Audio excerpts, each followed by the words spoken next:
Hello friends, new Horizon in homeopathy চ্যানেলে ইউটিউবের সমস্ত দর্শককে আবার একবার স্বাগত জানাই। আমি ডক্টর অম্বুজকান্তি সাহা আজ আরেকটি নতুন ভিডিও নিয়ে আপনাদের সামনে উপস্থিত হয়েছি। হাই ব্লাড প্রেশার বা হাইপার টেনশন প্রসঙ্গে আমার ভিডিও আপনারা নিশ্চয়ই দেখে থাকবেন। হাই ব্লাড প্রেশার সম্বন্ধে আমাদের প্রত্যেকেরই একটা ভয়, একটা আতঙ্ক বা একটা উদ্বেগ লেগেই থাকে। মনে হয় হাই ব্লাড প্রেশার থাকলে যে কোনো সময় স্ট্রোক হতে পারে বা হার্টের কোনো বড় রোগ হয়ে মৃত্যু পর্যন্ত হতে পারে। কিন্তু লো ব্লাড প্রেশারের কারণেও যে কোনো মারাত্মক পরিণতি হতে পারে সেই ধারণা আমাদের অনেকের মধ্যেই নেই। অসংখ্য ইউটিউব দর্শকদের অনুরোধে আজ আমি লো ব্লাড প্রেশার, যাকে ডাক্তারি পরিভাষায় বলা হয় হাইপোটেনশন, সেই প্রসঙ্গেই সংক্ষিপ্ত আলোচনা করতে চলেছি। ফ্রেন্ডস, এই হাইপোটেনশন কী, কাদের হয়, এর কারণগুলি কী কী, এর লক্ষণগুলিই বা কী কী, কী কী পরীক্ষা নিরীক্ষা করার প্রয়োজন হতে পারে, কোন কোন হোমিওপ্যাথিক ওষুধ অত্যন্ত কার্যকর ও কী কী ঘরোয়া পদ্ধতি অবলম্বন করা দরকার, এই সম্বন্ধে বিস্তারিতভাবে জানতে গেলে আমার এই ভিডিওটি আপনাদের সম্পূর্ণ দেখতে হবে। আর যদি ভিডিওটি ভালো লেগে থাকে তবে অবশ্যই লাইক করবেন, বন্ধুদের মধ্যে শেয়ার করবেন, কোনো প্রশ্ন থাকলে হোয়াটসঅ্যাপে লিখে জানাবেন। আর আপনি যদি এই চ্যানেলে নতুন হয়ে থাকেন তবে অবশ্যই সাবস্ক্রাইব বেল প্রেস করে চ্যানেলটিকে সাবস্ক্রাইব করবেন, যাতে নতুন নতুন ভিডিও আপনি সবার প্রথমেই দেখতে পান। আমরা জানি ব্লাড প্রেশার দুই রকমের, সিস্টোলিক বা উপরের প্রেশার আর ডায়াস্টোলিক বা নিচের প্রেশার। আমার হাইপার টেনশন প্রসঙ্গে যে ভিডিও, তাতে এই সম্বন্ধে বিস্তারিতভাবে আলোচনা করা হয়েছে। ডাক্তারি মতে 3 বছর বয়স থেকেই ব্লাড প্রেশার মেজার করা যায়, কিন্তু আমরা 18 বছর বয়স থেকেই রুটিন ব্লাড প্রেশার চেক করে থাকি। নর্মাল ব্লাড প্রেশার বলতে আমরা বুঝি 90/60 থেকে 120/80 মিলিমিটার অফ এইচজি। যদি কোনো কারণে কারো ব্লাড প্রেশার 90/60 চেয়ে অনেক কমে যায়, অর্থাৎ 20 মিলিমিটার অফ মার্কারি পর্যন্ত কমে যায়, তখন সেই অবস্থাকেই বলা হয় লো ব্লাড প্রেশার বা হাইপোটেনশন। যে কোনো বয়সের একজন সুস্থ সবল মানুষের যে কোনো সময় ব্লাড প্রেশার কমে যেতে পারে। আর সেই সব কারণগুলি কিন্তু অনেক, যেমন শরীর থেকে অনেক বেশি পরিমাণে রক্ত বেরিয়ে গেলে সেই কারণেও হাইপোটেনশন বা ব্লাড প্রেশার কমে যেতে পারে। আবার খুব বেশি ডায়রিয়া বা বমি হলেও শরীর থেকে অনেকটা জল বেরিয়ে যায় এবং সেই কারণে ব্লাড প্রেশার লো হতে পারে। শরীরে কোনো রকম ব্যাকটেরিয়াল বা ভাইরাল ইনফেকশান হলে, যেমন টাইফয়েড, মেনিনজাইটিস, সেপ্টিসিমিয়া, এই সমস্ত কারণেও ব্লাড প্রেশার হঠাৎ কমে যেতে পারে। হার্ট অ্যাটাক করলে বা কোনো ভারী ধরনের অ্যালার্জি হলে, যাকে আমরা অ্যানাফাইল্যাকটিক শক বলি, সেই কারণেও কিন্তু ব্লাড প্রেশার খুব লো হয়ে যেতে পারে। শোয়া অবস্থার থেকে হঠাৎ উঠে দাঁড়ালে কিংবা ঠিক খাবার পরেই উঠে দাঁড়ালে ব্লাড প্রেশার কমে যেতে পারে। বিশেষ করে যারা হাইপার টেনশনের রোগী বা যাদের পার্কিনসন্স ডিজিজ আছে, তাদের ক্ষেত্রে এই সমস্যা খুব বেশি হয়। আবার কম বয়সী ছেলেমেয়েরা যদি অনেকক্ষণ একভাবে দাঁড়িয়ে থাকে, সেক্ষেত্রেও তাদের হাইপোটেনশন বা ব্লাড প্রেশার লো হয়ে যেতে পারে। কিছু কিছু মেডিসিন আছে, যেমন পেনকিলার, হাই ব্লাড প্রেশারের ওষুধ, কিংবা কিডনির কিছু কিছু রোগে যে ডায়ুরেটিক ব্যবহার করা হয়, সেই সমস্ত ওষুধ খেলেও ব্লাড প্রেশার কমে যেতে পারে। হাই ব্লাড সুগারের কারণে নার্ভ ড্যামেজ হয়ে গিয়েও অনেকের ব্লাড প্রেশার কমে যায়। জল খুব কম খেলে কিংবা হার্ট ফেলিওরের কারণে ব্লাড প্রেশার হঠাৎ কমে যেতে পারে। সেই কারণেই বলা যায় হাই ব্লাড প্রেশার থেকে লো ব্লাড প্রেশারের প্রাণের ঝুঁকি কিন্তু কোনোভাবেই কম নয়। ব্লাড প্রেশার কমে গেলে তা কিন্তু কতগুলো লক্ষণ দেখে খুব সহজেই বোঝা যায়।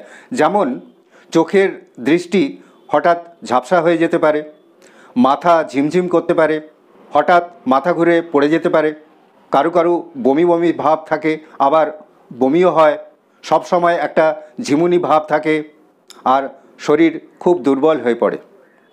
এই ধরনের সমস্যা থাকলে, অর্থাৎ এই হাইপোটেনশন বা লো ব্লাড প্রেশার যদি দীর্ঘদিন ধরে চলতে থাকে, তাহলে তার থেকে কতগুলো বিপদের সম্ভাবনা আছে। যেমন হঠাৎ মাথা ঘুরে পড়ে গিয়ে শিরদাঁড়ার হাড় ভেঙে যেতে পারে, কোমরের হাড় ভেঙে যেতে পারে, বা শরীরের অন্য যে কোনো অংশের হাড় ভেঙে যেতে পারে। তাছাড়াও হার্ট বা ব্রেন ড্যামেজ হয়ে যেতে পারে। যাই হোক, হাইপোটেনশন বা লো ব্লাড প্রেশারের কোনো লক্ষণ দেখা দিলেই সঙ্গে সঙ্গে একজন অভিজ্ঞ চিকিৎসকের সঙ্গে যোগাযোগ করতে হবে। উনি শারীরিক পরীক্ষা করে, ব্লাড প্রেশার চেক করে, ইসিজি করে, কিংবা ব্রেনের এমআরআই ও কিছু কিছু রক্ত পরীক্ষা যেমন CBC, blood sugar, lipid profile, allergy test বা অ্যালার্জি প্রোফাইল করে বলে দিতে পারবেন ঠিক কী কারণে এই হাইপোটেনশন বা লো ব্লাড প্রেশার, কিংবা এই হাইপোটেনশন বা লো ব্লাড প্রেশারের কারণে শরীরের কি কি ক্ষতি হচ্ছে, আর সেই অনুযায়ী যথোপযুক্ত চিকিৎসার ব্যবস্থা করতে হবে। এখন আমি এই হাইপোটেনশন বা লো ব্লাড প্রেশারের জন্য অত্যন্ত কার্যকর কয়েকটি হোমিওপ্যাথিক ওষুধের লক্ষণ ও প্রয়োগ বিধি আপনাদের জানিয়ে দিচ্ছি। প্রথমেই যে ওষুধের কথা বলবো সেটি হলো চায়না। যদি দীর্ঘদিন ধরে শরীর থেকে কোনোভাবে রক্ত বেরিয়ে যায়, কিংবা কোনো রস, জল শরীর থেকে বেরিয়ে যায় এবং সেই কারণে শরীর খুব দুর্বল হয়ে পড়ে আর ব্লাড প্রেশার খুব কমে যায়, মাথা ঘোরে, তখন চায়না খুবই উপকারী ওষুধ।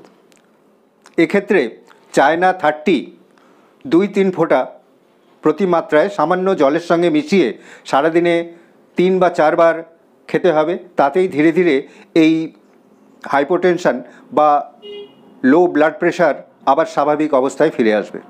এরপর যে ওষুধের কথা বলবো সেটি হলো জেলসিমিয়াম।